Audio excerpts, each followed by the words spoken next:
નમસ્કાર, સ્વાગત છે આપનું ગુજરાત ન્યૂઝના સ્પેશિયલ રિપોર્ટમાં. અને સ્પેશિયલ રિપોર્ટમાં ખાસ જે જનતાનો જનાદેશ છે, મતદારોનો મિજાજ છે, આખરે હવે જાહેર થઈ ચૂક્યો છે. અને છેલ્લા કેટલાક સમયથી જ્યારે સ્થાનિક સ્વરાજ્યની ચૂંટણીઓની જાહેરાત થઈ ત્યારબાદ જે રસાકસી રાજકીય પાર્ટીઓમાં જોવા મળી, જે પ્રમાણે રાજકીય પાર્ટીઓ વિવિધ મુદ્દાઓ લઈને જનતાની વચ્ચે ગયા, ત્યારે ક્યાંક સવાલ એ હતો કે જનતાઓ કયા મુદ્દા પર મત આપશે. સ્થાનિક સમસ્યાઓને લઈને ઘણી બધી ચર્ચાઓ થઈ, ઘણા બધા રાષ્ટ્રીય મુદ્દાઓને લઈને પણ ચર્ચાઓ થઈ. અને આખરે જનતાનો જનાદેશ આવી ગયો. અને જનાદેશ એ પ્રમાણે આવ્યો કારણ કે આ જનાદેશને આવનારી વિધાનસભાની સેમીફાઇનલ તરીકે જોવામાં આવતો હતો. અને જનાદેશ એ રીતે આવ્યો કે ભારતીય જનતા પાર્ટી બધી જ મહાનગરપાલિકાથી લઈને નગરપાલિકા, તાલુકા પંચાયત, જિલ્લા પંચાયત બધી જ જગ્યાએ ભારતીય જનતા પાર્ટી લીડ કરી રહી છે. કોંગ્રેસની સ્થિતિ એટલી ખરાબ નથી કે ન કહી શકાય, કારણ કે જ્યાં અપેક્ષા નથી ત્યાં પણ કોંગ્રેસે પોતાની જગ્યા બનાવી છે. આમ આદમી પાર્ટીએ પણ ક્યાંક નો ડાઉટ જે એનું કહેવાય કે એક તાકાત, એક જોર બતાવવાનો પ્રયાસ કર્યો છે. અને ખાસ કરીને એવી ઘણી બધી બેઠકો કે જેમાં પેનલો પણ તૂટી છે. એટલે ઓવરઓલ જોવા જઈએ તો જનતાએ જે પોતાની સ્થાનિક સમસ્યાઓ છે એને લઈને ક્યાંક સોલ્યુશન નહોતું આવ્યું, તો ક્યાંક વિરોધના બેનર પણ માર્યા હતા કે ભાઈ ઉમેદવારોએ મત માંગવા આવવું નહીં. અને આખરે લોકશાહીના પર્વમાં ગરમીની વચ્ચે જ્યારે આ પર્વ ઉજવાયો ત્યારે શરૂઆતનું જે વોટિંગ સ્લો થયું એટલે એને લઈને ચિંતાઓ પણ થઈ. પણ આખરે 2021માં જે સ્થાનિક સ્વરાજ્યમાં જે વોટિંગ થયું હતું એ જ પેટર્ન પ્રમાણે થોડું વધારે વોટિંગ જોવા મળ્યું, એટલે રાજકીય પાર્ટીઓને હાશકારો થયો. અને અત્યારે જે પ્રમાણે જોઈએ મહાનગરપાલિકાઓ જે છે એમાં સંપૂર્ણ કબજો ભારતીય જનતા પાર્ટીનો જોવા મળ્યો છે. અને જે પરિણામ આવ્યા છે એનું હવે ક્યાંક વિશ્લેષણ થઈ રહ્યું છે. અને લગભગ પરિણામો ક્લિયર છે. ધીમે ધીમે એક પછી એક જે બેઠકોના પરિણામો છે એ હજુ પણ આવતા રહેશે. અને આ જ મુદ્દે જનતાનો જે જનાદેશ છે એ જ મુદ્દે ચર્ચા કરવી છે. અને ગુજરાત ન્યૂઝના સ્ટુડિયોમાં મારી સાથે પેનલમાં અત્યારે હાજર છે જાણીતા રાજકીય વિશ્લેષક રાજેશ ઠાકર હાજર છે. રાજેશભાઈ, સ્વાગત છે આપનું. સાથે જ જે સામાજિક કાર્યકર્તા એવા ઋત્વી પટેલ મારી સાથે છે. ઋત્વીબેન, આપનું પણ સ્વાગત છે. ભારતીય જનતા પાર્ટીના નેતા કિશનસિંહ સોલંકી, કિશનસિંહ આપનું સ્વાગત. અને કોંગ્રેસના કાર્યકર્તા કલ્પેશ પટેલ મારી સાથે પ્રવક્તા છે. કલ્પેશભાઈ, આપનું પણ સ્વાગત છે. યસ, રાજેશભાઈ, વાત કરી કે જે પ્રમાણે સ્થાનિક સ્વરાજ્યની ચૂંટણી ઘણી બધી ડિબેટો કરી અને ચર્ચાઓ ચાલતી હતી કે આ વખતે કંઈક ઘણી વખત તો વિશ્લેષકો રાજેશભાઈ એમ કહેતા હતા કે ન ભૂતો ન ભવિષ્ય, આવી ચૂંટણી ભૂતકાળમાં જોઈ નથી અને ભવિષ્યમાં આવી ચૂંટણી ન આવે. જે પ્રમાણે શરૂઆત થઈ હતી, ઉમેદવારોના નામ પસંદ થયા, ત્યારબાદ જે રાજકીય રમતો જોવા મળી હતી એમાં તો શું લાગે છે કે આ ચૂંટણીના પરિણામોમાં જે પ્રમાણે પરિણામો આવ્યા, એક વિશ્લેષક તરીકે તમે પણ અપેક્ષાઓ રાખીએ છીએ કે ભાઈ ભારતીય જનતા પાર્ટીના મુદ્દાઓ આ છે અથવા જનતાની વચ્ચે જાય છે તો આટલો એનો સ્વીકાર થાય છે, ક્યાંક નથી પણ થતો. કોંગ્રેસનો પણ ક્યાંક જનતાએ ક્યાંક અમુક મુદ્દા સ્વીકાર્યા છે. અપેક્ષા પ્રમાણે શું લાગે છે આ પરિણામોને જોતા? આપનું શું કહેવું છે? જ્યારે ચૂંટણી પ્રક્રિયા ચાલતી હતી અને એ વખતે પણ એક વાતમાં સ્પષ્ટ હતા લગભગ બધા લોકો કે આ ચૂંટણીની અંદર ભારતીય જનતા પાર્ટી માટે હાર કે જીતના બદલે 2021નું જે માઇલસ્ટોન એક સેટ થયેલો હતો એ એની સમાંતર કાં તો એની આગળ જવા માટેની એક ચેલેન્જ, બીજેપીની આંતરિક ચેલેન્જ છે. બીજું, નવી ટીમ, નવા પ્રમુખ એમના આવ્યા પછી આ સૌથી મોટી ચૂંટણી હતી, એટલે એમના પરફોર્મન્સની પણ ત્યાં આગળ વાત હતી. બીજી બાજુ વિરોધ પક્ષ એટલે જે 2021 અને 2022ની વિધાનસભાની ચૂંટણી જેમાં વોટના ડિવિઝનના કારણે વિપક્ષ જે છે એ આમ આદમી પાર્ટી ક્યાંક મજબૂત દેખાયો અને કોંગ્રેસ બહુ કથળેલી પરિસ્થિતિમાં જતી રહી હતી. આ વખતે વિપક્ષની અંદર કોણ વધારે બેઠક લઈ જાય છે અને પોતાની ટેલી કોણ વધારે કરે છે, એમનો જનાધાર કેટલો વધે છે, એ એક વિષય હતો. અત્યારે જે ચૂંટણીના પરિણામ આપણને દેખાઈ રહ્યા છે ત્યારે વિપક્ષની અંદર એમ પોતપોતાના પોકેટ્સ એટલે કે બનાસકાંઠા જિલ્લો અને પાલનપુર તાલુકો કે દિયોદર તાલુકો એની અંદર કોંગ્રેસ પોતાની હાજરી નોંધાઈ શકી છે. એ સિવાય સૌરાષ્ટ્ર કચ્છનો વિસ્તાર એમાં આમ આદમી પાર્ટી અને કોંગ્રેસ બંનેની હાજરી દેખાય છે. મધ્ય ગુજરાત જ્યાં આમ આદમી પાર્ટી પાસે ચૈતર વસાવા જેવો એક ચહેરો છે ત્યાં આગળ ડેડિયાપાડામાં આમ આદમી પાર્ટીને બેનિફિટ થતો દેખાય છે. પણ એ સિવાય જે આપણે અર્બન સેમી અર્બન વિસ્તાર કહીએ છીએ કે જેની અંદર સુરત સિવાય ક્યાંય પણ વિપક્ષની બહુ નોંધપાત્ર હાજરીઓ નહોતી, એ સ્થિતિ અત્યારે પણ દેખાઈ રહી છે. એટલે વિપક્ષ તરીકે એમને જે 10% બેઠકો પણ મળવી જોઈએ. મોટાભાગની મહાનગરપાલિકાઓમાં વાપી અને જુનાગઢ સિવાય લગભગ ક્યાંય દેખાતું નથી. એટલે એ અપેક્ષા હતી કે ભાઈ શહેરી વિસ્તારોની અંદર ક્યાંક ને ક્યાંક વિપક્ષ જે છે પોતાનો વોટશેર વધારે. અને કાયમ આપણે એવું કહેતા હતા કે શહેરોમાં ભારતીય જનતા પાર્ટી પાસે ચેલેન્જ નથી, પણ ગામડામાં જે છે એ ભારતીય જનતા પાર્ટી સામે હંમેશા ચેલેન્જ રહે છે. નેરેટિવ પણ આ વખતે તૂટતો હોય એવું દેખાય છે. તમે જુઓ તો કુલ સીટોની સંખ્યા જોશો, અત્યાર સુધીના જે પરિણામો છે એમાં 15 મહાનગરપાલિકામાં થઈને હજી 100 સીટ સુધી કોંગ્રેસ પહોંચી નથી. કોંગ્રેસ અને આમ આદમી પાર્ટી ભેગા થઈને પહોંચ્યા નથી. 34 જિલ્લા પંચાયતો છે એની અંદર પણ સ્થિતિ એવી છે કે એમની ટેલી 3 આંકડા સુધી ગઈ નથી. તો આપણી જે અપેક્ષા હતી કે વિપક્ષ કેટલો મજબૂત થાય છે, કારણ કે એના આધાર ઉપર એમના સંગઠનનું મોરલ અને 2027નો ગ્રાઉન્ડ તૈયાર થવાનું હતું. પણ એની જગ્યાએ તમે કીધું કે મુદ્દાઓ બહુ જ હતા. સ્થાનિક મુદ્દાઓ પણ ઘણા બધા હતા અને રાજકીય મુદ્દા પણ ઘણા બધા હતા. પણ એ બધા મુદ્દાની વચ્ચે ફરી એક વખત ભારતીય જનતા પાર્ટી મોટાભાગની જગ્યાએ 90% સ્ટ્રાઇક રેટથી જીતી રહી છે. લોકતંત્રની અંદર આપણે એવું ઈચ્છીએ કે ભાઈ 70-30 કે 60-40નું પરિણામ આવે તો કોઈકને કોઈક રીતે સત્તા ઉપર નિયંત્રણ રહે. સવાલ ત્યાં છે કે વિપક્ષ ભલે એની જે કોઈ પરિસ્થિતિ હોય, પણ ખાસ કરીને જનતાની બાબતની વિચારીએ તો કોઈ પણ રાજ્ય કે કોઈ પણ દેશ આપણે એવું ઈચ્છે કે વિપક્ષ એટલો મજબૂત હોવો જોઈએ કે જેને લોકોની સમસ્યાઓનો ક્યાંક રજૂઆત કરે, ક્યાંક લોકોની સમસ્યા વિધાનસભામાં ચર્ચાતી હોય કે પછી કોર્પોરેશનમાં ચર્ચા થતી હોય તો એને પડઘો પડે. હવે જુઓ કે વિપક્ષ જ એટલો મજબૂત ન હોય તો પછી જનતા પેલી અપેક્ષા રાખે કે ભાઈ અમારા પ્રશ્નો કે અમારી સમસ્યાનું સોલ્યુશન નથી આવતું અથવા સત્તા પક્ષ સાંભળતી નથી. તો માનો છો કે આમાં ક્યાંક જનતા પણ જવાબદાર ખરી, કારણ કે જનતાએ ક્યાંક એ પ્રમાણે વિપક્ષને પણ થોડું જો વેટેજ મળતું હોય તો પોતાના સમસ્યાઓને અત્યારે તમે જુઓ વિધાનસભામાં શું પરિસ્થિતિ છે. વિધાનસભામાં કોંગ્રેસના સભ્યો રજૂઆત કરે છે તો એ જ 11 કે 12 નીકળે છે બેનર લઈને ને પોસ્ટર્સ લઈને. એની કેટલી ઇમ્પેક્ટ પડશે રાજેશભાઈ? મતદાન છે ને એ કોઈ પક્ષને મજબૂત કરવા માટે લોકો કરતા નથી હોતા. લોકો પોતાની જે સમસ્યાઓ છે કે પોતાના જે પ્રતિભાવ છે એને વ્યક્ત કરવા માટે મતદાન કરતા હોય છે. અને જ્યારે સમસ્યાની વાત આવે ત્યારે સમસ્યાનું સમાધાન પણ લોકોની અંદર એની અપેક્ષાઓની અંદર હોય છે. એટલે વિપક્ષ તરીકે જનતા ત્યારે તમને સ્વીકારે કે જ્યારે તમે 5 વર્ષ સુધી સતત વિપક્ષ તરીકે જનતાના મુદ્દાઓ ઉપર ગ્રાઉન્ડ ઉપર દેખાતા હોય. ચૂંટણી વખતે વિપક્ષ મોટાભાગે આપણા ત્યાં કાર્યરત થતો હોય છે અને એના કારણે શું થાય છે, જો જનરલી થવું એવું જોઈએ કે જે સત્તામાં હોય ને એનું કનેક્શન લોકો સાથે ઘટી જાય.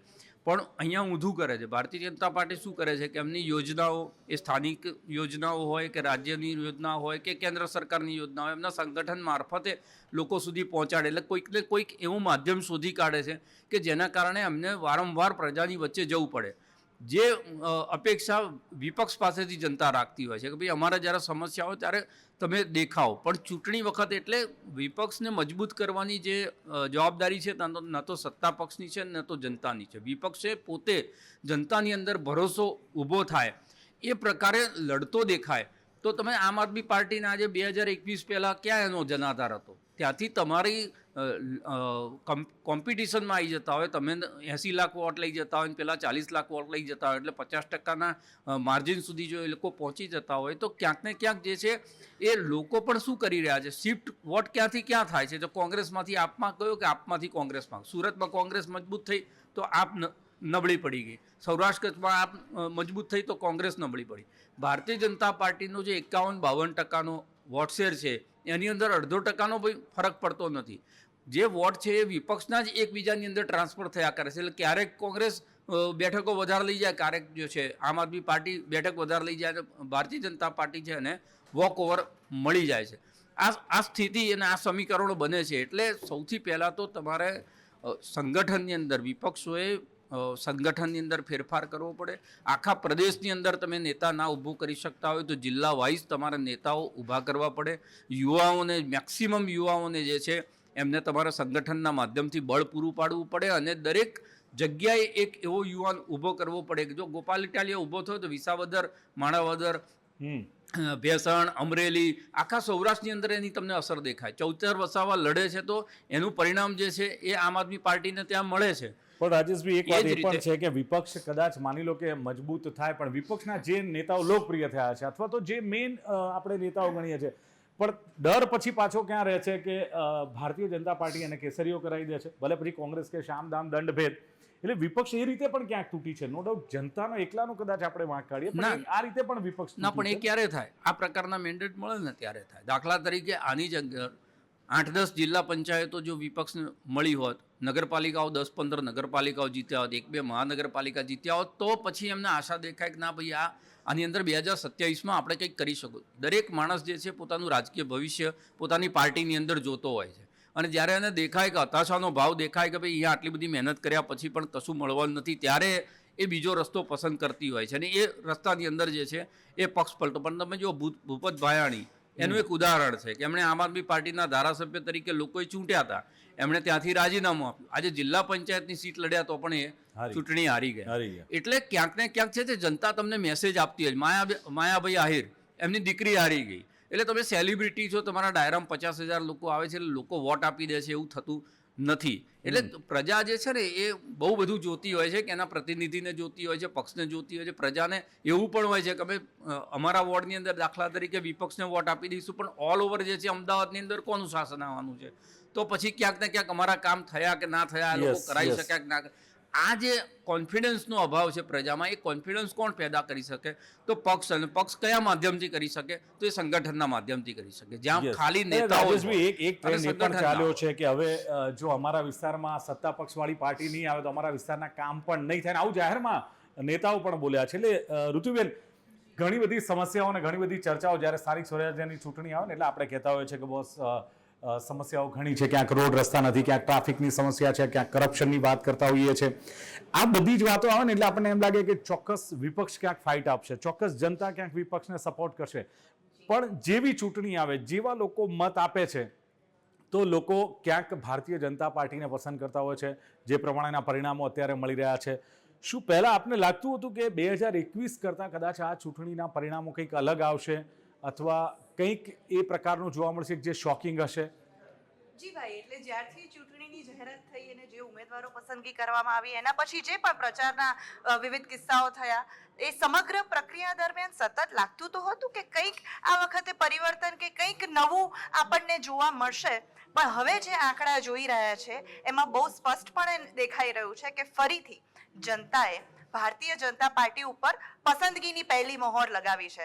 હવે આ બહુ સારી બાબત કહી શકો, એના થોડા ખરાબ લક્ષણો છે એ પણ આપણે ચર્ચા કરી શકીએ. પણ આમાં સૌથી મહત્વની બાબત એ છે જે રાજેશભાઈ સાહેબે કહ્યું કે કોઈ પણ જગ્યાએ જ્યારે લોકશાહીની આપણે વાત કરતા હોઈએ ને લોકશાહીમાં લોક ભાગીદારીની વાત કરતા હોઈએ, તો જે વિપક્ષની ભૂમિકા છે ને ભાઈ, એ બહુ જ મહત્વની રહેલી હોય છે. આપણા ત્યાં ગુજરાતીમાં એક શબ્દ છે કે તુલ્યબળ. તુલ્યબળ એટલે બે બાજુ. જ્યારે કોઈ પણ તમે અત્યારે લોકશાહીનો જંગ એવા ઉપનામથી આ ચૂંટણીને જ્યારે સંબોધો છો, ત્યારે આજે તુલ્યબળ ના હોય, કોઈ પણ સામેનો પક્ષ, સામેનો ઉમેદવાર જો એ તુલ્ય સરખામણીમાં ના હોય, તો ક્યાંક ને ક્યાંક એ લોકશાહીની પ્રક્રિયા નબળી પડતી જોવા મળે છે. હવે આમાં લોકોને, અને ખાસ કરીને અહીંયા મારા બે વડીલો જે તે પક્ષના પ્રતિનિધિ બેઠા છે, રાજેશભાઈ સાહેબ એ રાજકારણના તજજ્ઞ છે, હું નથી રાજકારણની તજજ્ઞ કે નથી હું રાજકારણી. એટલે એક સમાજના સામાન્ય અવાજ તરીકે વાત કરું ને, તો ગુજરાતની જનતાને, ખાસ કરીને યુવાનોને અત્યારે એક વસ્તુ તો બહુ સ્પષ્ટપણે જણાય છે કે ભાજપા સિવાયની જે પાર્ટીઓ છે, આપણે કોંગ્રેસ અને આમ આદમી પાર્ટીની વાત કરીએ, તો એ પોતાની લીટી લાંબી કરવાની જગ્યાએ ભાજપની લીટી ક્યાંક ને ક્યાંક ટૂંકી કરવામાં લાગેલા હોય એવું લાગે છે. કે માત્ર ને માત્ર ભાજપના વ્યક્તિઓનો, ભાજપના ટોચના પ્રતિનિધિનો વિરોધ કરવાથી કોઈ આવા ચૂંટણીના જંગ જીતી ના શકાય. એના માટે તમારું પોતાનું એક વિઝન હોવું જોઈએ. લોકોને, સામાન્ય મતદારોને લાગવું જોઈએ કે આની જગ્યાએ જો આ વ્યક્તિ આવશે તો એનાથી શું પરિવર્તન આવી શકશે, શું સારા પરિણામો આવી જશે. ઘણી જગ્યાએ ઉમેદવારો જાહેરમાં બોલતા હતા કે અમારે તો ભાજપના પ્રતિનિધિનો ખાલી ઘમંડ તોડવો છે કે અભિમાન તોડવું છે, એટલે અમને વોટ આપો. તો આ રીતે જનતા પણ સમજદાર છે, જનતા પણ જાણે છે. અને બીજી બાજુ એક બહુ મોટું ફેલિયર ભાઈ આખી પ્રોસેસમાં મને એક સમાજના દ્રષ્ટિકોણથી જોવા મળે છે કે આખી આ વોટિંગ પ્રોસેસ થઈ, હવે જોકે મતદાન તો લોકશાહીનું માત્ર પહેલું પગથિયું છે, એના પછી તો હજુ ઘણી જવાબદારીઓ નાગરિકોની, પ્રતિનિધિઓની, બધાની જવાબદારી શરૂ થાય છે. પણ આ જે પહેલા પગથિયામાં જ આપણે કાચા પડ્યા ને, આટલું ઊણું મતદાન, આટલું નીચું મતદાનના જે આંકડા જોવા મળ્યા, બહુ સાચી વાત છે કે ચારેય બાજુથી હાથ પગ મારવામાં આવ્યા હતા. સોશિયલ મીડિયા સુદ્ધાના યુવા સુદ્ધા કેટલા બધા ઇન્ફ્લુઅન્સરને આ વખતે એક્ટિવ સક્રિય કરવામાં આવ્યા હતા. પણ છતાં પણ મતદાન જ્યારે નીચું રહે અને એના પછીના પરિણામો કોઈ પણ આવે, કોઈક હારશે, કોઈક જીતશે, જે યોગ્ય વ્યક્તિ જનતાને લાગ્યા હશે એ જીતશે. પણ જ્યારે મતદાનના આંકડા જ ઓછા હોય ને, તો આ પહેલા પગથિયામાં જ આપણે ક્યાંક ડગી ગયા છીએ. તો વાંધો નહીં, આપણે શરૂઆતમાં જે કહ્યું કે આ 2027ની ચૂંટણીની સેમિફાઇનલ જેવું છે, તો સેમિફાઇનલમાં આપણે મતદાનના આ પહેલા પગથિયામાં ક્યાંક ઊણા ઉતરી ગયા, પણ ફાઇનલમાં ના ઉતરીએ. બંને નહીં, બીજા બધા પક્ષો, ઇવન અપક્ષમાં જે પણ સમાજમાં લોકોની વચ્ચે પોતાનું પ્રતિનિધિત્વ કરવા માંગતા હોય, દરેક લોકોને વિનંતી કે જે આ બધા જ કારણોની આપણે વારંવાર ચર્ચા કરી, મતદાન ઓછું થયું, લોકોનો પ્રતિભાવ જો આપણે જાણીશું, જે લોકોની વચ્ચે રહીને કામ જ નહીં કરીએ, તો આ ઘણા કારણોથી આના આ પરિણામો આવી રહ્યા છે. તો સેમિફાઇનલમાં થોડા કાચા પડી ગયા, કદાચ ફાઇનલમાં વધારે જોર લગાવીને રમી શકીએ. ચલો, બિલકુલ કિશનસિંહ, પહેલાં તો તમને અભિનંદન કે ભારતીય જનતા પાર્ટીએ જે રીતે જીત મેળવી છે અને 700થી વધુ બેઠકો બિનહરીફ થઈને એ વખતે ધાક ધમકી, લોભ લાલચ અને આ બધી વાતો ચાલતી હતી. બીજું કે અન્ય પાર્ટીના નેતાઓને તમે કેસરિયા કરાવી દેતા હતા, ધમકીઓ તમારા સાંસદો તરફથી મળતી હતી, ક્યાંક જે વડોદરા શહેર પ્રમુખ હોય જે થાય બધું જ કરી છૂટો આવી વાતો કરતા હતા. અને આખરે જીત પણ થઈ ગઈ. એટલે કહેવાય છે ને કે જો જીતા વહી સિકંદર. હવે તમે જે બોલ્યા હતા, જે કંઈ ભૂલો કરી હતી એ બધું જ માં, પણ આખરે ભારતીય જનતા પાર્ટીનો વિજય થઈ ગયો હશે.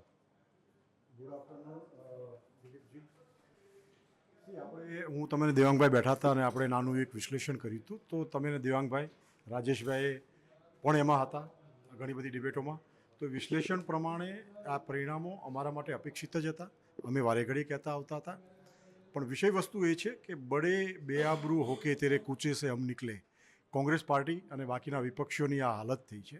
આ વિજયને અમે બહુ જ વિનમ્રપણે સ્વીકારીએ છીએ. આ વિજય નહીં, પણ આ એક જવાબદારી છે. ભારતીય જનતા પાર્ટીનો દેવદુર્લભ કાર્યકર્તા જે 24/7 365 ડેઝ લોકોની વચ્ચે રહે છે, એનું આ પરિણામ છે. અમારું નેતૃત્વ જે સતત 1,05,000, દિલીપભાઈ, આઈ રિપીટ અગેઇન, 1,05,000 અમે ગ્રુપ મિટિંગ્સો કરી. અમારો યુવા મોરચો, અમારો મહિલા મોરચો, 30,000 કરતાં વધારે રેલીઓ, ઇન્ટેલેક્ચ્યુઅલ મીટ્સ, સામાન્ય પ્રજા મીટ, ખાટલા બેઠકો. એટલે આ જે ભારતીય જનતા પાર્ટીની એક કાર્યશૈલી સંગઠનની છે અને અમારી પાસે અમારા દેવદુર્લભ કાર્યકર્તાઓની જે ફોજ છે એમને બે આબરૂ હોકે તેરે કૂચે સે હમ નિકલે. તો ખાડિયા માટે આ લાગુ પડે એવું નથી લાગતું? ખાડિયામાં જે પ્રમાણે તમારી પરિસ્થિતિ થઈ 1972 બાદ સાહેબ પહેલી વાર આ સ્થિતિનું મને ખબર હતી આ પ્રશ્ન, જ્યાંથી જનસંઘની શરૂઆત થઈ, જ્યાંથી ભારતીય જનતા પાર્ટીની શરૂઆત થઈ. દિલીપભાઈ, હા, big power comes with big responsibilities. અમે કોંગ્રેસની જેમ અને વિપક્ષોની જેમ જોઈશું, રાજીનામા આપી દઈશું એવું નહીં કરીએ. અમે ગ્રાઉન્ડ પર જઈશું, અમે આત્મનિરીક્ષણ કરીશું. રાજીનામા તો નહીં આપો તમે, ત્વરિત કરીશું. એટલે અને ક્યાં આપણે ઇન્દિરાજી પણ ચૂંટણી હારી ગયા હતા, રાહુલ ગાંધી હમણાં તાજેતરમાં અમેઠી હાર્યા હતા. એટલે અપસેટ થતા રહે, તંદુરસ્ત લોકશાહીના નિશાની છે. વી એક્સેપ્ટ ઇટ. અમે ક્યારેય કોંગ્રેસની જેમ બૂમબરાડા નહીં પાડીએ, આક્ષેપોની રાજનીતિ નહીં કરીએ. હકીકતે ઋત્વિજીએ કિશનસિંહમાં ભૂલ લાગે છે કે પાકિસ્તાનની એન્ટ્રી કરાવી ક્યાંક ભૂષણ ભટ્ટે અને એને લઈને કદાચ આ ખાડિયાની પબ્લિક નારાજ થઈ હોય કે એવું, જે સ્થાનિક સમસ્યાઓની ચર્ચા કરવાની હતી એની જગ્યાએ આપણે પાકિસ્તાનની એન્ટ્રી કરી કે ખાડિયાને પાકિસ્તાન નહીં બનવા દઈએ. અમે મુદ્દાઓની ચર્ચા પર જ રહ્યા હતા. અમારે મુદ્દાઓની જ ચર્ચા કરવી હતી. અમે વિનમ્રપણે એ વાતનો પણ સ્વીકાર કર્યો જ્યાં કામો રહી ગયા હતા, જ્યાં તકલીફો હતી, એ તમામ વાતોનો અમે સ્વીકાર કર્યો છે. અમે હકારાત્મક વિપક્ષ ઈચ્છતા હતા. અમે એ વિપક્ષ 365 દિવસ લોકોની વચ્ચે રહે ઈચ્છતા હતા. પણ હમણાં રાજેશભાઈ એક અગત્યની વાત કરી કે જ્યારે પણ તમે એવા ઉમેદવારને, એવા વ્યક્તિને પસંદ કરો છો જેનામાં દીર્ઘ દ્રષ્ટિ હોય, જે લોકોની સાથે જોડાયેલો હોય, જેનું જમીન સાથે જોડાણ હોય, જેનો પ્રભાવ યુવાનોમાં, મહિલાઓમાં અને લોકોમાં હોય, તો એ પ્રતિનિધિત્વ આપવામાં અને જૈનજીને આગળ કરવામાં ભારતીય જનતા પાર્ટી હંમેશા એ સંગઠનની બાબત હોય, સરકારની બાબત હોય, હંમેશા અગ્રેસર રહ્યા છીએ. અમે ક્યારેય ગુજરાતનું અપમાન નથી કર્યું, અમે ક્યારેય પ્રજાનું અપમાન નથી કર્યું, અમે ક્યારેય બંધારણનું અપમાન નથી કર્યું, ક્યારે અમે કટોકટી લાદી નથી, અમે 357નો ઉપયોગ કર્યો નથી. એ કર્ફ્યુ કાલને અમે દેશવટો આપી દીધો છે. એ જે બુટલેગરોના નામે શહેરો ઓળખાતા હતા એ શહેરોને અલવિદા કહી પણ તમે અને જે શહેરોને કર્યું એ સાચી કોંગ્રેસે ઓળખ નથી અપાવી. કર્યું. તમે જેટલા કેસરિયા કોંગ્રેસના લગભગ ગુજરાતના 100 થી વધુ નેતાઓને તમે કોંગ્રેસના નેતાઓને તમારામાં સમાવી લીધા. So what is wrong- Congress મુક્ત so નહીં, what is- કોંગ્રેસ યુક્ત ભાજપ બનાવી દીધી. What is wrong with it? અમે કીધું છે દરેક ક્ષેત્રની મહિલાઓને પુરુષો જન્મમાં દ્રષ્ટિ છે, સપનું છે, કાર્ય કરવાની ક્ષમતા છે, હોશિયારી છે, એજ્યુકેશન છે, ભણેલા ના હોય તો ગણેલા હોય એવા તમામ લોકોનું ભારતીય જનતા પાર્ટીમાં ઓપનલી સ્વાગત છે. એ તમામ લોકોને ભારતીય જનતા પાર્ટી તકો પૂરે પાડે છે. What is wrong with it? અને આ વખતે તો શરમ કરવી જોઈએ વિપક્ષોએ. જેટલો ભારતીય જનતા પાર્ટીનો વિરોધ નહીં કહું, વિરોધ શબ્દ ખરાબ દેખાશે, પણ મીડિયા, સોશિયલ મીડિયા એ જેટલું અમારી ટીકા ટિપ્પણીઓ કરી છે ને કરવાનો અધિકાર છે, સંપૂર્ણપણે એટલે અધિકાર છે કોંગ્રેસે આપણે. કર્યો છે કે લોકોએ પણ કર્યો? વિપક્ષો કોંગ્રેસે ક્યાંય કર્યો? નહોતા. વિપક્ષો ક્યાંય નહોતા. શરમજનક. વિપક્ષે કર્યો કે Shameful પ્રજાએ બાબત. કર્યો તો? એ વિરોધ કોણે It's a- કર્યો? it's a shame. અને હજી પણ એ લોકો સુધરતા વિરોધ નથી. કોણે કર્યો તો? વિપક્ષે કર્યો તો ના, પ્રજાએ ના. કર્યો? એક સામાન્ય એવા ચૂંટણીઓમાં સામાન્ય બાબતો થતી રહી. એ બાબતોને જાણે ભારતીય જનતા પાર્ટી સામે જનતાએ આક્રોશ વિરોધ કર્યો છે. તો સાહેબ, બેનર જનતાએ માર્યા હતા. આ ભારતીય જનતા પાર્ટીના pro ઉમેદવારો અહીં આવવું incumbency નહીં. હતી. પ્રો ઇન્કમ્બન્સી 2015, 2021 અને Anti 2026 incumbency ની ચર્ચા હતી જ્યારે આ બેનરો લાગ્યા નો ત્યારે. there is no anti incumbency, there is a તો એ બેનરો pro-incumbency. કોણે લગાવ્યા? વિપક્ષ લગાવી ગયું? તમે જેમણે લગાવ્યો એને પ્રજાએ જવાબ આપ્યો. નહીં. આજે નતમસ્તકે આ બેનરો તો લાગે ને, અમે ભલે પ્રજાના પ્રજાએ જવાબ આ આપ્યો. આદેશને સ્વીકારીએ છીએ.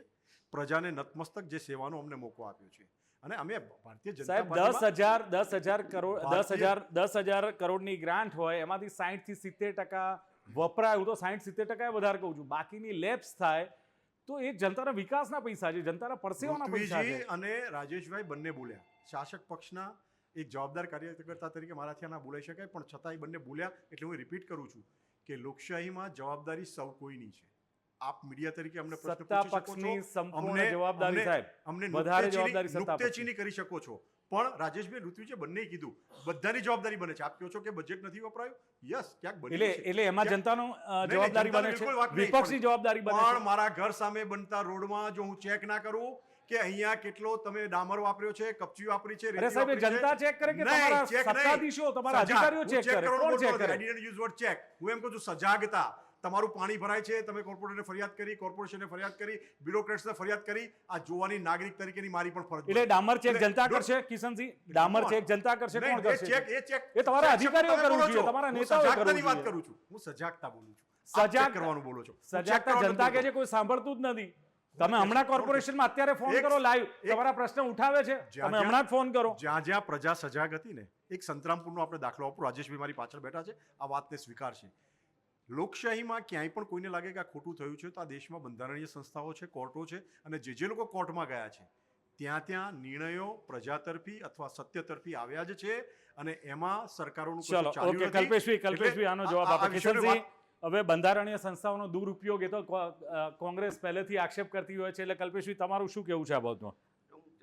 સૌપ્રથમ તો ગુજરાતની જનતાનો આભાર માનીશ કે એ લોકોએ કોંગ્રેસને ખૂબ સારા વોટ આપ્યા છે, અને સાથે સાથે ખાડિયાની ખમીરવંતી જનતાનો પણ હું આભાર માનીશ કે એમણે પરિવર્તનની શરૂઆત કરી દીધી છે. કોંગ્રેસ પાર્ટીનું જ્યારે રાજ હતું ત્યારે સૌ પ્રથમ ખાડિયામાંથી જ જનસંઘને અને ભાજપની જે શરૂઆત થઈ હતી, અને એના કારણે જ આટલું વધ્યું છે. આજે ફરી નવું રિપીટ થઈ રહ્યું છે, ઇતિહાસ રિપીટ થઈ રહ્યો છે કે ખાડિયાથી કોંગ્રેસે શરૂઆત કરી છે. હું બીજી વાત કરું કિશનસિંહે કહ્યું કે ન્યાયતંત્ર છે, ન્યાયતંત્ર અદાલતો શું છે, કેવું કામ કરે છે, હું એક એડવોકેટ તરીકે સારી રીતે જાણું છું. મેં ગયા વર્ષે પણ ઇલેક્શન પિટિશનો કરી હતી, 5 વર્ષ આજે પૂરા થઈ ગયા, કોર્ટ એમાં ચુકાદો નથી આપી શક્યો. ત્યાં સુધી મારે કોર્ટને કહેવું પડ્યું કે સાહેબ મારી પિટિશન રદ કરો, મને વાંધો નથી, હું જનતાને સમક્ષ કહી શકીશ કે ન્યાયતંત્ર ન્યાય નથી કરતી. એટલે આ ન્યાયતંત્ર છે, એટલે વારે ઘડીએ કોઈ પણ મુદ્દો હોય એટલે ભારતીય જનતા પાર્ટીના તમામ જે પ્રચારકો છે કે વક્તાઓ છે કે નેતાઓ છે, એક જ કહે છે કે તમારા માટે ન્યાયતંત્ર ખુલ્લું છે, અદાલતો ખુલ્લી છે. અરે અદાલતને પૂછો તો ખરા ક્યારે ન્યાય કરે છે.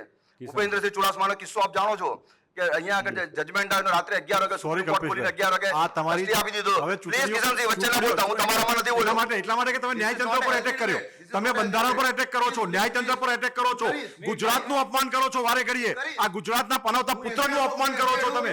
મહિલાઓને એમને એમના મને સન્માન, ખબર છે એમના કે હકમાં લાચાર તમે છે. આડખીલીનું પુરાવો છો. ન્યાયતંત્ર લાચાર છે. કલ્પેશભાઈ, I'm saying જાહેરમાં એટલે- કહ્યું, ન્યાયતંત્ર લાચાર છે. આ દેશના ન્યાયતંત્ર પર attack ન્યાયતંત્ર કરવાની લાચાર છે. ગંભીરતા તમે 10 સમજો વખત છો? કહી. કિશનસિંહ, ગંભીરતા તમે એમણે- સમજો છો એ વાતની તમે? એમણે એમનો અનુભવ કહ્યો છે. એમણે કહ્યું કે મારા મેં અનુભવ નહીં, આ attack છે, ન્યાયતંત્ર પર attack છે, એમની આદત I છે. have so many examples. હું તો તમને આજે અભિનંદન મારી આપવા પાસે માંગુ છું. દાખલા છે. એક જવાબદાર ન્યાયતંત્રના. પાર્ટીના જવાબદાર ચલો, આપણે કાર્યકર્તા સાંભળો ને. તરીકે તમને Yes, અભિનંદન. કિશનસિંહ, જ્યાં પણ કિશનસિંહ, એક છૂટા મિનિટ. છવાયા આવ્યા છે. એક મિનિટ સાંભળો ને, કઈ રીતે એ એમના એક્ઝામ્પલ આપશે ને, એનું ઉદાહરણ પણ આપશે ને, કેવી એક્ઝામ્પલ રીતે. યાર, નહીં, ન્યાયતંત્ર પણ પરનો આ see, ગુજરાતની પ્રજા એટલા માટે જ અમને સહન કરવા તૈયાર નથી, સ્વીકારવા તૈયાર નથી. પણ એમને બોલવા તો દો, એટલી તો સ્વતંત્રતા આપો કે જો એમને સાચી એમને બોલવા દો. હકીકત તમે સાંભળો, સાચી એક મિનિટ. હકીકત જનતા સમક્ષ મૂકીને એટલે કહ્યું કે ન્યાયતંત્ર નહીં, લાચાર બિલકુલ કોણ કરે છે ને? નહીં. એ અહીંયા સાબિત થઈ ગયું દિલીપભાઈ તમારા માટે કે ન્યાયતંત્રને લાચાર અમે કોણ કરી સતત રહ્યું છે? જનતાની વચ્ચે આ છીએ. સરકાર ચલો, ન્યાયતંત્રને લાચાર કલ્પેશભાઈ, કરી રહ્યું છે. કઈ રીતે તમે કહી શકો છો કે હું આપને લાચાર કહું કે જ્યારે અમે કોર્ટમાં કેસ દાખલ કરી ઇલેક્શન પિટિશનોની ગઈ વખતની વાત કરું, આજે 5 વર્ષ પૂરા થઈ ગયા, કોર્પોરેશનની ઇલેક્શન પિટિશનો ફાઇલ કરેલી હતી.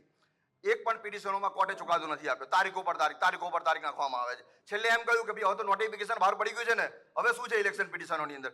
હાઈકોર્ટની અંદર અમે જ્યારે ઇલેક્શનની અંદર 18 પિટિશનો ફાઇલ કરેલી હતી. હાઈકોર્ટ એમ કહ્યું કે ના ના, હવે તો ઇલેક્શન પતી જાય પછી તમે પિટિશન કરજો ને. અરે ભાઈ, જ્યારે ઉમેદવારી ફોર્મ ખોટી રીતે મંજૂર કર્યા છે ભારતીય જનતા પાર્ટીના, તો અમે એને રોકીએ છીએ કાયદાકીય રીતે કે ભાઈ 3 બાળકો છે અને છતાંનું ફોર્મ મંજૂર કર્યું છે, છતાં ન્યાયતંત્ર એમ કહે છે, કયું ના, ના, example? election તો પત્યા તમને પછી તો મારી તમને પાસે કાયદાકીય નહીં, જ્ઞાન દિલીપભાઈ, નથી. દિલીપભાઈ, આવી જાઓ, હજારો દાખલા છે મારી પાસે. તમે કહો તો બધા એક પછી એક દાખલા આપું તમને. તમને કદાચ જ્ઞાન નથી. તમારા જે અહેમદ પટેલને આજ કોર્ટે અડધી રાતે અમે જીતતા હોવા છતાં અહેમદભાઈને જીતાડ્યા હતા. Don't blame. નહીં, એટલે રાજનીતિ ના કરો ટુ તમે. ધ પોઈન્ટ વાત કરીએ. કિશનસિંહ, ઉદાહરણ કયા કોની સાથે તમે વાત વાત કરો છો કલ્પેશભાઈ કે ઉદાહરણ 3 બાળકો સાથે હતા ને છતાં પણ ચૂંટણી લડ્યા ને તમે રજૂઆત કરી? જો આવા પિટિશનો 18 પિટિશનો ફાઇલ કરેલી હતી હાઈકોર્ટની અંદર, અલગ અલગ ગ્રાઉન્ડ ઉપર 18 પિટિશનો ફાઇલ કરેલી હતી. જે અમારી પિટિશનો કોર્ટે એક ગ્રાઉન્ડ ઉપર કાઢી નાખી કે ઇલેક્શન પ્રોસેસ સ્ટાર્ટ થયું છે, માટે ઇલેક્શન પતી જાય પછી તમે એને ચેલેન્જ કરજો. હવે જ્યાં અમારા ઉમેદવારના ફોર્મ રિજેક્ટ કર્યા છે ખોટી રીતે, હવે ઇલેક્શન પછી હું પિટિશન કરવા જઈશ. અચ્છા, તો તમે એનો જે કોઈ મતલબ જ નથી કલ્પેશભાઈ, ને. તમે જે ધાક ધમકીની ને એ હવે વાત હું કરતા એના હતા, ઉપર દિલીપભાઈ હા, એના નહીં ઉપર વાત આવું તો છું. એના માટે કોઈ પિટિશન કરી કે તમે પછી એના માટે ચોક્કસ, કોઈ ચોક્કસ. એના માટે ચૂંટણી પણ પંચમાં ફરિયાદ કરી કે એની કોઈ લેખિત રજૂઆત કરી પુરાવા સાથે? ચૂંટણી પંચમાં પણ ફરિયાદ કરેલી છે, લેખિતમાં પિટિશનો પણ દાખલ કરેલી છે. બધા પુરાવા આપણે જોઈતા હશે તો હું આપને આપીશ ચેનલમાં. મારો પ્રશ્ન એટલો છે કે મતદારોને શા માટે મતદાનથી વંચિત કરવામાં આવ્યા? 700 સીટો તમે બિનહરીફ કરાવી લીધી. 700 સીટો તમારી બિનહરીફ થયા નિષ્ફળતાઓનો પછી દિલીપભાઈ આ જો મજા નહીં આવે ડિબેટમાં પછી આપણે હું એમને નહીં બોલવા દઉં. કિશનસિંહ, એક મેનિફેસ્ટો મિનિટ, ના દિલીપભાઈ, હું એમને નહીં બોલવા દઉં પછી. એક મિનિટ કિશનસિંહ, આ આપનો ટર્ન હતો જી. સત્તાનો દુરુપયોગ કરીને અહીંયા પણ જે દબાવવાની આ કોશિશ કરી રહ્યો છે, આ તાજો દાખલો છે. ને આ એનો તાજો દાખલો છે કે સત્તાનો દુરુપયોગ કરીને દબાવવાનો દુરુપયોગ અહીંયા કર્યો. ક્યાં સત્તા એમની છે? અહીંયા તો તમે બોલી શકો છો, બોલો. સરકારમાં છે એટલે. હા. હવે હું આપને બીજી એક વાત કહેતો હતો કે ભારતીય જનતા પાર્ટીના નેતાઓ અને સંસદ સભ્યો જ્યારે એવું જાહેરમાં કહેતા હોય કે જો અહીં એક પણ સીટ એ કોંગ્રેસની જીતશે તો એને ગ્રાન્ટ નહીં આપું, તો આ શું છે? આ પ્રજાને એક જાતનો ડરાવવાનો જ છે. પ્રજા જાણી ગઈ કે જો ભાઈ અમે કોંગ્રેસ નહીં લાવીશું, અમારો મત કોંગ્રેસને આપવો છે, પણ જો અમે કોંગ્રેસ લાવીશું તો અમારા અહીં વિકાસના કામો નહીં થાય. ચૂંટણી પંચ આની સામે એક પણ એક્શન નથી લીધા. ચૂંટણી પંચ તો ભાજપના એજન્ટ તરીકે કામ કરે ચલો, છે. ઓકે, સત્તા ઓકે. પ્રશાસન જે છે, પોલીસ પ્રશાસન, ઓકે કલ્પેશભાઈ, કામ કરે છે. એટલે ચૂંટણી પંચ સામે હવે જે પણ ચૂંટણી- હું આવું આપની પાસે. ચૂંટણી પંચ સામે પણ આપ જે સવાલો કરી રહ્યા છો અને ઘણી બધી વાતો એવી પણ થઈ છે જે કલ્પેશભાઈએ કહ્યું કે જો કોંગ્રેસની પેનલ આવે છે તો ગ્રાન્ટ નહીં મળે.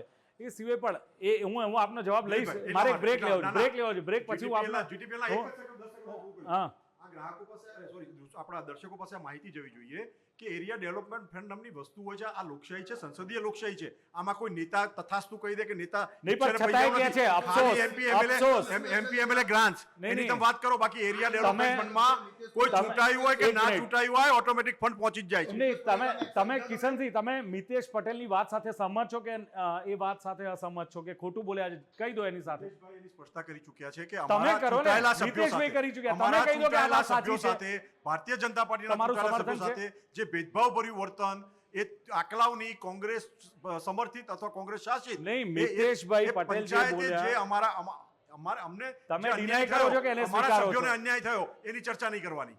મિતેશભાઈ જે બોલ્યા એની મિતેશભાઈ સ્પષ્ટતા આપી ચૂક્યા છે. લોકશાહીમાં એ જ કહું છું તમને કે આપણે ત્યાં ત્રિસ્તરીય ચલો, જે વ્યવસ્થા એની છે, પર આગળ વાત બધાને કરીશું. ફંડનો ઓકે. કોઈ પ્રશ્ન જ નથી.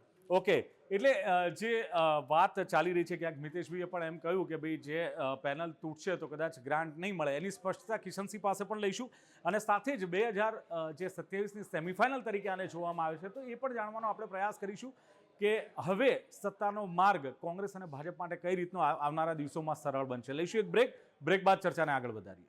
જે છે 4 સીટ ઉપર ધ્યાન આપ્યું, એની સામે 188 સીટ ઉપર શું અસર થશે એનું તમે ધ્યાન ના કર્યું. તમારા કોઈ રાષ્ટ્રીય નેતા એક એવું સ્ટેટમેન્ટ કરી દે જે સ્ટેટમેન્ટ તમારું આખું ઊંધું પડી જાય, અને દર વખતે આ પરિસ્થિતિ થતી હોય છે. એટલે ક્યાં બોલવું એના કરતાં ક્યાં નહીં બોલવું એ રાજનીતિની અંદર બહુ મહત્વનું છે. એટલે પ્રજા જે છે, પ્રજાના વિવેક ઉપર ક્યારેય પ્રશ્નચિહ્ન કરાય નહીં. આ પ્રજાએ 2015ની અંદર ભારતીય જનતા પાર્ટીના જિલ્લા તાલુકા પંચાયતોમાં ખાલી કરી નાખી. આ જ પ્રજા હતી, અને બહુ દૂરની વાત નથી, આજથી 10 વર્ષની વાત. 2017ની ચૂંટણી વિધાનસભાની અંદર ભારતીય જનતા પાર્ટીને 9 દિને પાણી લાવી દીધા હતા, 99 સુધી સીમિત કરી દીધી હતી. હવે એ 2015-2017નો મોમેન્ટમ પકડવાનો હતો. તમારી પાસે જે જિલ્લા તાલુકા પંચાયતો આવી હતી એને મોડલ બનાવી અને તમે એ રીતે ત્યાં આગળ વહીવટ કર્યો હોત કે પ્રજા જોવત કે ભાઈ અહીંયા જો આ વહીવટ કરી શકતા હોય તો પ્રદેશમાં તો કરી જ શકે ને. કારણ કે આજની જે પેઢી છે એને તો કોંગ્રેસ, ભારતીય જનતા પાર્ટી સિવાયનું રાજ જોયું નથી. તો તમારી પાસે એ મોકો હતો કે તમારી પાસે સ્થાનિક સ્વરાજની ચૂંટણીની અંદર આટલી મોટી સંખ્યાની અંદર જિલ્લા તાલુકા પંચાયતો આવી છે, તો એના માધ્યમથી 2017નું ગ્રાઉન્ડ તૈયાર કરો. 2 વર્ષનો તમારી પાસે સમય હતો. 2017માં લોકોએ તે છતાં, ભલે એની પાસે સામાજિક કારણો હતા, તે છતાં તમને બહુ સારા પ્રમાણમાં મેન્ડેટ આપ્યો. એના 5 વર્ષમાં શું થયું? ચૂંટેલા ધારાસભ્યોની અંદરથી 1.5 ડઝન ધારાસભ્યો એ ભારતીય જનતા પાર્ટીમાં જતા રહ્યા. આજે 17 હતા, 17માંથી 5 જતા રહ્યા. આ વખત ના રાજ્યસભા માટે ભારતીય જનતા પાર્ટીને જરૂર. અને જો જે કહે છે ને કે અમારા ત્યાંથી લઈ જાય, ભારતીય જનતા પાર્ટી એવા જ લોકોને લઈ ગઈ છે જેના કારણે કોંગ્રેસ નબળી પડે. બાકી વેઇટિંગ લિસ્ટ તમે જુઓ ને તો લગભગ 70% કોંગ્રેસ ખાલી થઈ જાય. બિલકુલ. બીજેપી અર્જુન મોઢવાડિયાને લઈ ગયા. કેમ લઈ ગયા? તો એના કારણે પોરબંદરની અંદર કોંગ્રેસ જીવતી હતી. કુંવરજી બાવળિયાને લાયા કે કેમ? કોળી પટેલ સમાજની અંદર એક મોટું નામ હતું ને ત્યાં આગળ કોંગ્રેસ કુંવરજીના કારણે જીવતી હતી. તો એવા લોકોને લઈ આવ્યા છે જેની મદદથી ભારતીય જનતા પાર્ટીની શક્તિ વધે. જેને તેને નથી લઈ આવ્યા. એટલે સ્થિતિ એવી છે કે જવું તો બધાને હોય, પણ ભારતીય જનતા પાર્ટી બહુ જ લોજિક સાથે લોકોને લઈ આવે છે અને લોજિક સાથે એમની ક્ષમતા પ્રમાણે એમને જવાબદારી એ તો રાજનીતિ છે. એટલે ભારતીય જનતા પાર્ટીની એક સ્ટ્રેટેજી છે, એમની રીતે બરાબર છે કે હોઈ શકે આવી રીતે પોલિટિકલ પાર્ટી છે. આઈપીએલ છે. હા, હવે આદર્શ મૂલ્યો સિદ્ધાંતોની આપણે બિલકુલ બધા ચિંતા બચ્યા કરીએ, નથી. એનો કોઈ સવાલ નથી. ઋતુબેન, એટલે જે ટીમમાં જેને એમ લાગે કે આને લેવાથી હું જીતી જવાનો છું, એ લોકોને લોકો લઈ લે છે. ઋતુબેન, શું લાગે છે કે યંગસ્ટરને આ બધી જે પોલિટિક્સ છે અથવા તો જે પ્રચાર પ્રસાર થતો હોય છે, ખાસ કરીને સોશિયલ મીડિયામાં, હવે તો સોશિયલ મીડિયા ટીમ પણ અલગ અલગ રાજકીય પાર્ટીઓ બનાવતી હોય છે અને સોશિયલ મીડિયા થ્રુ પણ પ્રચાર કરતા હોય છે, કેટલી ઇફેક્ટ એની આવતી હોય? કારણ કે ઘણું બધું સાચું ને ઘણું બધું ખોટું સોશિયલ મીડિયામાં ચાલતું હોય છે, AI જનરેટેડ પણ હોય છે. તો યંગસ્ટરના માનસપટ પર આની કેટલી ઇમ્પેક્ટ પડતી હોય છે? જી દિલીપભાઈ, એટલે આવી જ્યારે ચૂંટણીઓ જેવી પ્રક્રિયા આવે ને ત્યારે આ બધી જ આપણે જે યુવાનોની વાતો કરીએ છીએ, નાગરિકોની વાતો કરીએ છીએ, 65% વર્ગ આપણા ત્યાં યુવાઓ છે જેને આપણે યંગસ્ટર્સ તમે જે સંબોધી રહ્યા છો એ, તો આ 65% લોકો, હવે આપણે આ મતદાનના ફરીથી વાત પર આવું છું કારણ કે આ વસ્તુ બહુ એક લિટમસ ટેસ્ટ જેવી છે. જ્યારે આંકડો મતદાનનો આટલો નીચો હોય, 65% લોકો પણ મતદાન કરવા પૂરેપૂરા બહાર નથી આવ્યા, ત્યારે સ્વાભાવિકપણે દેખાઈ આવે છે કે ક્યાંક ને ક્યાંક ગુજરાતના યુવાનો આ જે સક્રિય મતદાનની પ્રક્રિયા હોય કે પછી તમારા કોઈ પણ સત્તા આપવાની પ્રક્રિયા હોય એમાં રસ ધરાવતા હજુ પણ નથી થયા. થોડી ભૂતકાળની વાત કરું ભાઈ, હું જ્યારે કોલેજમાં અભ્યાસ કરતી હતી ત્યારથી એક વસ્તુ મેં નોટિસ કરી છે આપણા ગુજરાતમાં. આપે એબીવીપી, NSUI બધાની વાત કરી. હવે આપણા ગુજરાતમાં આ સમસ્યા છે ને બહુ મૂળમાં રહેલી છે. અમે કોલેજમાં અભ્યાસ કરતા હતા ત્યારથી એબીવીપી કે NSUI કે કોઈ પણ રાજકીય પ્રક્રિયામાં રસ કોને હોય? જે વિદ્યાર્થીઓ માત્ર રાજકારણમાં આગળ વધવા માંગતા હોય એમને, સામાન્ય નાગરિકોને, સામાન્ય યુવાનોને એ પ્રોસેસમાં પહેલેથી એટલો રસ નહોતો. તમે આપણા પાડોશના જ 2 રાજ્યો જોઈ લો, રાજસ્થાન છે ને મહારાષ્ટ્ર છે, ત્યાં એટલા જાગૃત યુવાનો છે ભાઈ કે ઉચ્ચતર માધ્યમિકમાં આવી જાય કે પછી કોલેજમાં આવી જાય ને ત્યારથી જ એમના જે લોકલ નેતાઓ હોય, લોકલ પ્રતિનિધિઓ હોય, એમની સાથે એટલા સારા સંપર્કમાં કે એટલા સારા પરિચયમાં હોય કે કોઈ પણ સમસ્યાનું ત્યાંનો એક નાનકડો કોલેજમાં ભણતો યુવાન પણ એક કોલ કરીને સીધા એના MLAના કે ત્યાંના કોર્પોરેટરના સંપર્કમાં હોય. પણ આપણા ત્યાં ગુજરાતની પરિસ્થિતિ થોડી ઊંધી છે. હજુ પણ આપણે ઉમેદવારોના સ્થાનિક સ્વરાજ્યની ચૂંટણીમાં ગમે તેટલું આપણે કહ્યું કે ઉમેદવાર જોઈને મત આપો, ઉમેદવાર જોઈને મત આપો, પણ હજુ પણ જે મત મળે છે માત્ર પેલા સિમ્બોલ જોઈને, બટન દબાઈ, ચહેરા જોઈને, symbol જોઈને, ચહેરા yes. જોઈને ને સિમ્બોલ જોઈને, ચિહ્નો જોઈને હજુ મત અપાય છે મોટા ભાગના, ને આ સ્વીકારવાની વસ્તુ છે. એનું આપણે વધારે એવા દલીલ કરવાનો વિષય નથી. તો થાય છે શું કે યુવાનોને સૌથી પહેલા તો જાગૃતિ નથી, નોલેજ નથી, ઇન્ફોર્મેશન નથી. ઓકે, વાંધો નહીં, હવે પ્રચાર પ્રસારના વધારે માધ્યમો આવ્યા, સોશિયલ મીડિયા આવ્યું. આપે કહ્યું કે કેટલા બધા માધ્યમોથી યુવાનો સુધી પહોંચવાનો પ્રયત્ન કર્યો હતો, છતાં પણ યુવાનો સોશિયલ મીડિયા ઉપર એક કમેન્ટ કરી દેશે, પોતાની લાઈક કરી દેશે, કંઈ પણ. હવે તો અભદ્ર ભાષામાં પણ યુવાનો બોલવા લાગ્યા છે. એટલે ફરીથી આ એ પણ બતાવે છે કે મારે બહુ દુર્ભાગ્ય સાથે કહેવું પડે કે અહીંયા વડીલો બે બેઠા છે, બે વડીલો પોતાના પક્ષની વાતો કરી રહ્યા છે, છતાં પણ આપણે એક વિવેકથી ને શાલીનતાથી ચર્ચા ના કરી શકીએ. યુવાનો પણ અત્યારે યંગ પેઢી આ જ જોઈ રહી છે, આ જ શીખી રહી છે. માત્ર તમે કંઈ પણ ટિપ્પણી કરી દો, કંઈ પણ બૂમાબૂમી કરી દો. આજે આપણે બધાએ જોયું કે મતગણતરીમાં કેટલા યુવાનો ઝપાઝપી અને મારામારી ઉપર આવી ગયા હતા. એટલે આ બધું જ એક સમાજનું, આમાં હું કોઈ પક્ષની, નેતાઓની, કોઈ પાર્ટીની વાત નથી કરતી, પણ એક સમાજનું બહુ મોટું દર્પણ દેખાય છે કે સૌથી પહેલાં તો રસ નથી લેતા.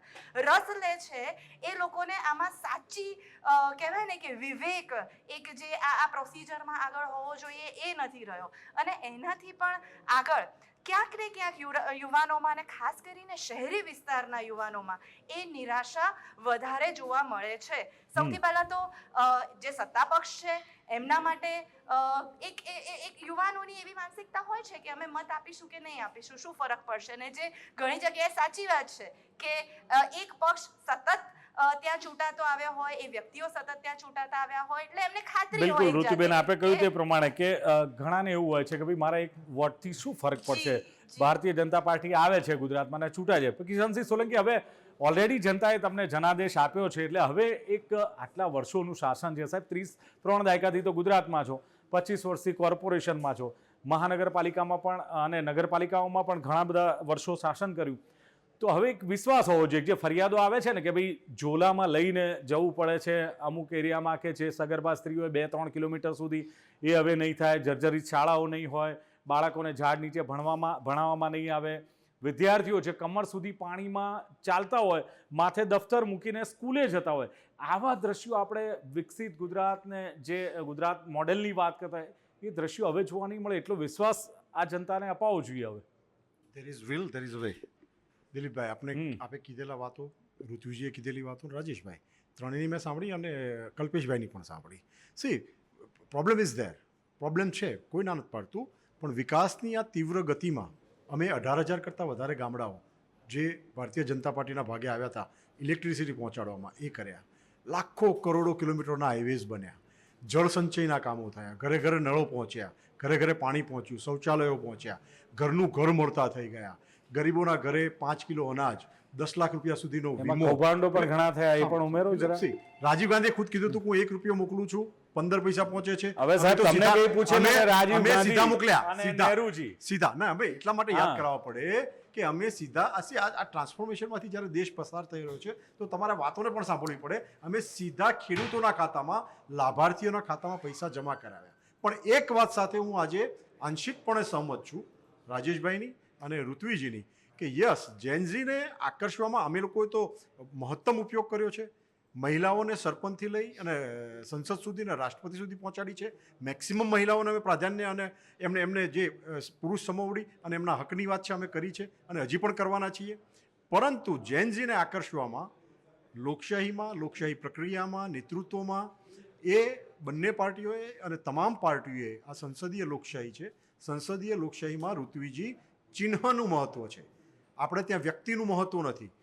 સંસદીય લોકશાહીમાં દળ ચૂંટાય, સ્થાનિક સ્વરાજ્યમાં તો એમનું કેવું બરાબર છે ને કે એમાં તો ચહેરાનું કહેવાનો મારો મતલબ એ છે યુવાનોને, કઈ નહીં, એમને એક સવાલ કરવો છે ઋતુજી, પ્લીઝ. જી, એટલે સર મારો મુદ્દો હતો કે સ્થાનિક, આપણે અહીંયા આપણા એમએલએ કે એમપી નથી ચૂંટવાના. આપણા જે સામાન્ય જે પ્રશ્નો છે, રોજબરોજના 70-75% જેટલા પ્રશ્નો છે, એ પાર્લામેન્ટમાં નથી સોલ્વ થવાના. એટલે સંસદીય પ્રક્રિયા બરાબર છે, પણ અહીંના આપણા પ્રતિનિધિ કેવા હોવા જોઈએ. અને આપે યુવાનોની વાત કરી, હું મહિલા અને યુવાનોના એંગલથી જ વાત કરી રહી છું કે ક્યાંક ને ક્યાંક આ પ્રતિનિધિઓ આ જે વર્ગ સુધી પહોંચવા પહોંચવામાં નિષ્ફળ રહ્યા છે, અને બધી પાર્ટીના.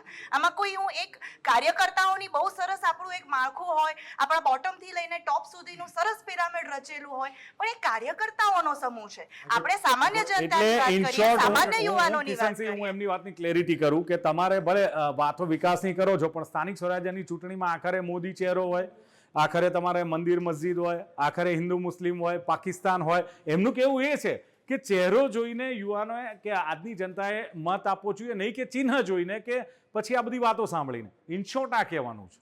ઇન શોર્ટ એનો જવાબ એ છે, હા. ભગવાન શ્રી રામ કહેવું જો ગુનો થતો હોય તો અમે 1 કરોડ વખત કરીશું.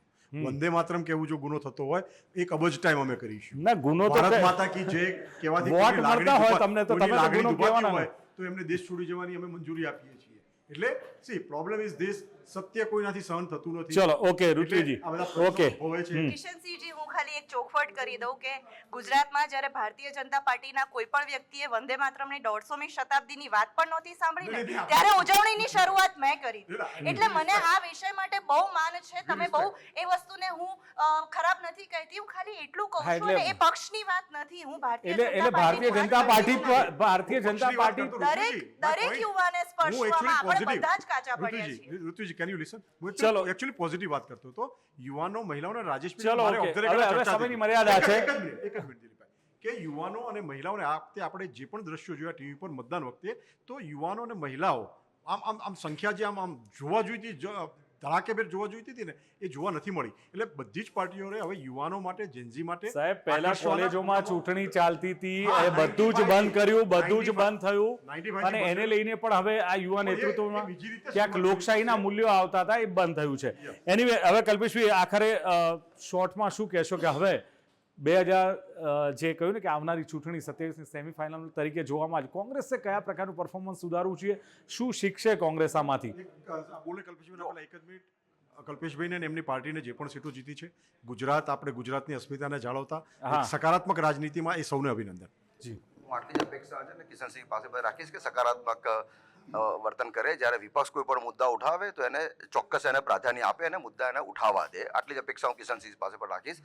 આ વખતે ચૂંટણીની અંદર કોંગ્રેસ પાર્ટીએ મહત્તમ યુવા ઉમેદવારનો પસંદ કર્યા હતા. આપ જુઓ, રાજકોટની અંદર આરજે આભાને પણ આપ્યો તો છતાં એ હારી ગયા છે. એટલે મહત્તમ યુવા, સારા ભણેલા ગણેલા એજ્યુકેટેડ લોકોને પણ આખા છે ચૂંટણીમાં, અને એના માટે જ અમે QR કોડ કાઢ્યો હતો કે સમાજના સારા પ્રતિષ્ઠિત લોકો, કિશનસિંહ, એક મિનિટ. યંગ છોકરાઓ પણ અત્યારે આ નવા રાજકારણની અંદર આવે. પરંતુ મને એવું લાગે છે ક્યાંક ને ક્યાંક આજે ડરાવવાની ધમકાવવાની રાજનીતિને કારણે કદાચ સારા લોકો હવે આવવાનો વિચાર નહીં પણ કરે. ચલો, પણ જે ડરે, હું આપને કહી દઉં. નહીં, એક મિનિટ, જે ડરે છે, જે ધમકીને સહન કરી લે છે, કદાચ એમની જરૂર પણ નથી રાજનીતિમાં. પણ સવાલ એ છે કે હવે જ્યાં ગુજરાતની સ્થાનિક સ્વરાજ્યની ચૂંટણીમાં ભારતીય જનતા પાર્ટીનો ભગવો લહેરાયો છે, એટલે જે એ નેતૃત્વ પસંદ કરો જે નેતૃત્વ પર પ્રજા ભરોસો કરે. હા, યુવાનો પ્રજાનો ભરોસો છે, પણ પ્રજા મહિલાઓ એમ કહે છે કે હવે ભરોસો કરે, બાકીના વિશ્વાસ કરે. વિકાસના કાર્યો પૂરા કરજો, એટલી અપેક્ષા સાથે. અને કોંગ્રેસ પણ આવનારી ચૂંટણીમાં એક ભલે વિપક્ષની, હું તો કહું છું, સત્તા પર આવે, પણ વિપક્ષ મજબૂત રહે કોઈ આવનારી ચૂંટણીમાં, એટલી અપેક્ષા ગુજરાતની જનતા એટલે રાખે કે ગુજરાતની જનતાના સમસ્યા અને પ્રશ્નો સત્તા પક્ષ સુધી જાય, એનું સોલ્યુશન લાવવા માટે મજબૂર બને, એટલું તો એટલીસ્ટ હોવું જોઈએ. એટલું પણ ગુજરાતની જનતાએ ક્યાંક રાખવું જોઈએ. નહીંતર પછી સત્તા અને રોટલી જો પલટાશે નહીં તો પેલી બાજુ રોટલી બળી જતી હોય છે અને આ બાજુ પ્રજા બળી જતી હોય છે. પણ એનીવે, ગુજરાતની જનતાએ આ બધું નક્કી કરવાનું હોય છે. ચર્ચાનું સમાપન કરીએ છીએ. રાજેશભાઈ, કલ્પેશભાઈ, ઋતુબેન અને કિશનસિંહ ચારે જોડાયા, ખૂબ ખૂબ આભાર. Thank you very much. તો દર્શક મિત્રો, આ હતી ચર્ચા જનાદેશની, અને ખાસ કરીને જે પ્રમાણે ચૂંટણીના પરિણામો આવી રહ્યા છે એની. ફરી મળીશું. જોતા રહો ગુજરાત ન્યૂઝ. નમસ્કાર.